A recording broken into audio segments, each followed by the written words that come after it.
নমস্কার, আপনারা দেখছেন ডিজিটাল মেন্টর চ্যানেল। আমি আপনাদের সাথে বিশ্বনাথ। আজ ছাত্র বন্ধুরা আলোচনা করব ক্লাস 11 র্যাপিড রিডার শেক্সপিয়ার্স রচিত প্রথম যে নাটকটি ম্যাকবেথ। এবং ম্যাকবেথ আলোচনা করার আগে আজকের পর্বে বা আজকের আলোচনার অংশের মধ্যে শেক্সপিয়ারের সংক্ষিপ্ত জীবনী তার আগে একটু তোমাদের কাছে আমি আলোচনা করে নেব। তোমরা প্রত্যেকে মন দিয়ে শুনবে আশা করি, এবং আজকের অংশটি তোমাদের ভালো লাগলে লাইক শেয়ার করবে বন্ধুদেরকে। এবং যারা এখনও ডিজিটাল মেন্টর চ্যানেলটি তোমরা সাবস্ক্রাইব করোনি তাদের কাছে অনুরোধ করব ডিজিটাল মেন্টর চ্যানেলটি সাবস্ক্রাইব করে পাশে থাকা নোটিফিকেশান বেল আইকন অন করে দেবে, এবং এই ধরনের এডুকেশনাল ভিডিওর আপডেট তোমাদের কাছে সবার আগে পৌঁছে যাবে। William Shakespeare 1564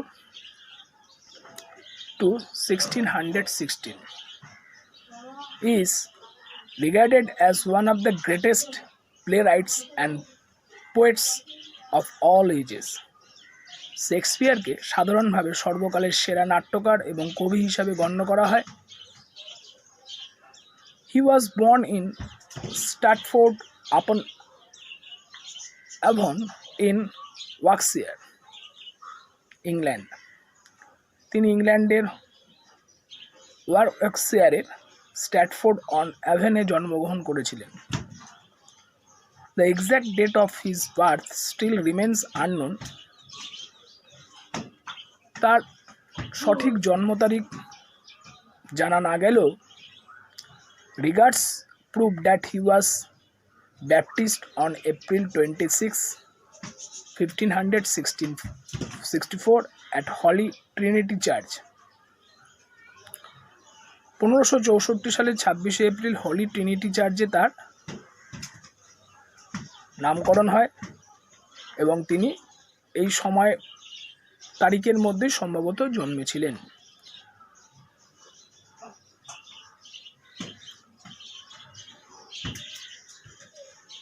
It's presumed that his birthday is April 23rd, 1564. His father was John Shakespeare and his mother was Mary Aden. শিশুর নামকরণ করা হয় জন্মের 3 দিন পরে, তাই ধরে নেওয়া হয় তার জন্মের তারিখ 23শে এপ্রিল 1564। শেক্সপিয়ারের বাবা জন শেক্সপিয়ার এবং মা মেরি অ্যাডেন ছিলেন তার পিতামাতা। Shakespeare at the age of 18 married Annie Hathaway. Shakespeare 18 বছর বয়সে বিবাহ করেন, who was 8 years senior to him. তিনি যাকে বিয়ে করেছিলেন তার থেকে 8 বছরের বড় অ্যানি হাথওয়েকে তিনি বিয়ে করেন। Shakespeare became a public figure in 1592 through a pamphlet written by Robert Greene. Robert green রচিত একটি প্রচার পুস্তিকা মাধ্যমে শেক্সপিয়ার জনসমক্ষে পরিচিতি লাভ করেন।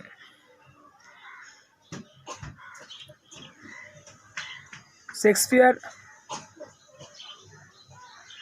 died on April 23, 1616. তাহলে যদি 23শে এপ্রিল তার জন্ম হয়ে থাকে এবং 23শে এপ্রিল 1616 খ্রিস্টাব্দে তিনি মারা যান, তাহলে সেই আমাদের ডক্টর বিধানচন্দ্র রায়ের জন্ম এবং মৃত্যুদিন একই দিন, 1 জুলাই। সেরকমই একটি অভূতপূর্ব ঘটনা। শেক্সপিয়ার রোড 37 প্লেস, 37টি নাটক লিখেছিলেন, 154 sonnets and many poems. Shakespeare's appeal is universal. Shakespeare মোট 37টি নাটক, 154টি সনেট এবং অনেক কবিতা লেখেন। তার আবেদন বা তার লেখা সারা পৃথিবী সর্বজনীন। এখন আজকে আলোচনা করব ম্যাকবেথ এই গল্পর কয়েকটি গুরুত্বপূর্ণ প্রশ্ন উত্তর। What role do the witches play in Macbeth? Or how was the ambition of Macbeth spurred by the three witches? ম্যাকবেথের ডাইনিদের ভূমিকা কি, অথবা ম্যাকবেথের উচ্চাকাঙ্ক্ষা ডাইনিদের দ্বারা কিভাবে উদ্দীপিত হলো? আমি প্রথমে সম্পূর্ণটা বলে নিয়ে বঙ্গানুবাদ কিছু কিছু জায়গা বলার চেষ্টা করব, কারণ সময়ের অপ্রতুলতার জন্য সংক্ষিপ্তকরণভাবে তোমাদের সামনে ভিডিওটি আমি উপস্থাপন করতে চাইছি। দ্য উইচেস আর wed sisters. When they meet Macbeth and Banquo, the great Macbeth as the Thane of Glamis, the Thane of Cawdor, and also as the future king of Scotland. The witches are wed sisters.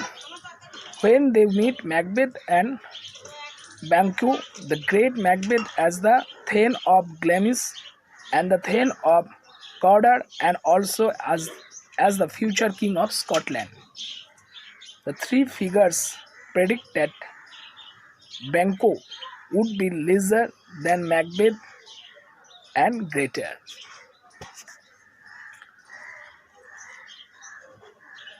But much happier. Not so happy, but much happier, and that his descendants would be kings, although he would never regime. Although Banquo regards the witches as ministers of darkness, Macbeth is obsessed with their propositions. Their propositions motivate both Macbeth and Lady Macbeth to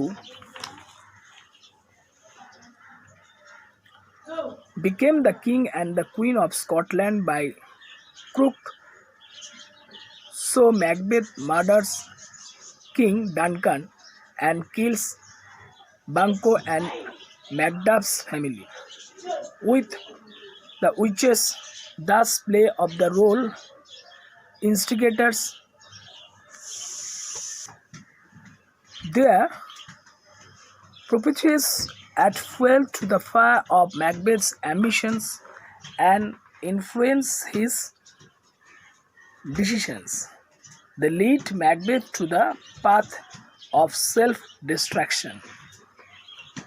They lead Macbeth to the path of self-destruction. অর্থাৎ ডাইনিরা হলো ভুতুরে বোন। যখন তারা Macbeth আর ব্যাঙ্কোর সঙ্গে সাক্ষাৎ করে, তারা ম্যাকবেথকে গ্লেমিসের থেন, কডেরের থেন এবং স্কটল্যান্ডের ভাবী রাজা বলেও সম্ভাষণ করে। এই তিনজন ডাইনি ব্যাঙ্কো সম্পর্কে ভবিষ্যৎবাণী করে যে ব্যাঙ্কো হবে ম্যাকবেথের থেকে ছোট কিন্তু আরও বড়, ততটা সুখী নয় কিন্তু আরও সুখী, এবং তার বংশধরেরা রাজা হবে, যদিও তিনি কখনো রাজত্ব করবেন না। যদিও ব্যাঙ্কো ডাইনিদের মনে করেন অন্ধকারের প্রতিভু, ম্যাকবেথ কিন্তু তাদের ভবিষ্যৎবাণী সম্বন্ধে আচ্ছন্ন হয়ে পড়েন। অর্থাৎ ম্যাকবেথ ডাইনিদের ভবিষ্যৎবাণীকে বিশ্বাস করতে থাকে। ভবিষ্যৎবাণীগুলো ম্যাকবেথ ও লেডি ম্যাকবেথকে অসৎ উপায় স্কটল্যান্ডের ভাবী রাজা রানী হওয়ায় প্ররোচিত করে। তাই ম্যাকবেথ রাজা ডানকানকে এবং ব্যাঙ্কোকে এবং ম্যাকডাফের পরিবারকে হত্যা করেন। এইভাবে ডাইনিরা প্ররোচকের ভূমিকা পালন করে। তাদের ভবিষ্যৎবাণী ম্যাকবেথের উচ্চাকাঙ্ক্ষার আগুনে জ্বালানি যোগায় এবং তার সিদ্ধান্তকে প্রভাবিত করে। তারা ম্যাকবেথকে আত্মধ্বংসের পথে নিয়ে যায়। এবার আলোচনা করছি একটি গুরুত্বপূর্ণ প্রশ্ন। What kind of a person was lady Macbeth? Lady Macbeth কী ধরনের মানুষ ছিলেন? What was the effect of the witches prediction on lady Macbeth? Lady ম্যাকবেথের ওপর ডাইনিদের ভবিষ্যৎবাণীর কী প্রভাব পড়েছিল? লেডি ম্যাকবেথের ওপর ডাইনিদের ভবিষ্যৎবাণীর কী প্রভাব পড়েছিল? What was the effect of the witch's prediction on Lady Macbeth? How did Lady Macbeth motivate Macbeth to murder the king? 1 + 1 + 3 question marks. Lady Macbeth কিভাবে রাজাকে খুন করবার জন্য ম্যাকবেথকে প্ররোচিত করেছিলেন? প্রশ্নের 3টে পর্যায়, 3 portion of the questions. Lady Macbeth was A ruthless and ambitious woman. Lady Macbeth একজন নির্মম এবং উচ্চাকাঙ্ক্ষী মহিলা ছিলেন। The prediction of the witches made Lady Macbeth so excited that she thought of murdering King Duncan as a step towards the fulfillment of their flattering prophecy or the prediction. Flattering prophecy, spelling PROPHECY. ডাইনিদের ভবিষ্যৎবাণী lady ম্যাকবেথকে এতটাই উত্তেজিত করেছিল যে তিনি এই স্তুতিবাচক ভবিষ্যৎবাণীকে বাস্তবায়িত করার পদক্ষেপ হিসাবে রাজাকে খুন করার কথাও ভেবে নেন। রাজা বলতে এখানে the king name is Duncan. Next portion, how did lady Macbeth motivate Macbeth to murder the king? Lady Macbeth কীভাবে রাজাকে খুন করবার জন্য ম্যাকবেথকে প্ররোচিত করেছিলেন?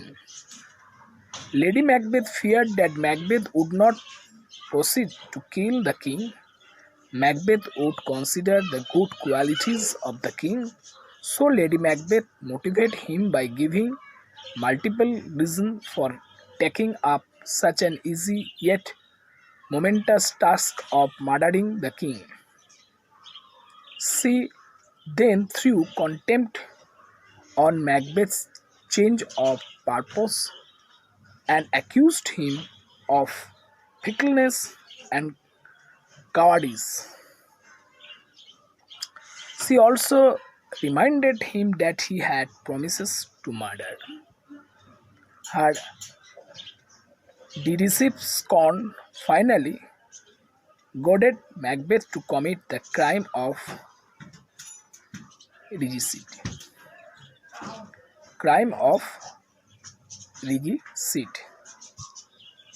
লেডি ম্যাকবেথ ভয় পেয়েছিল ম্যাকবেথ রাজাকে হত্যা করতে অগ্রসর নাও হতে পারেন, কারণ রাজা দীর্ঘদিন রাজার কাছে ম্যাকবেথ তার একজন দক্ষ মন্ত্রী হিসাবে কাজ করেছেন।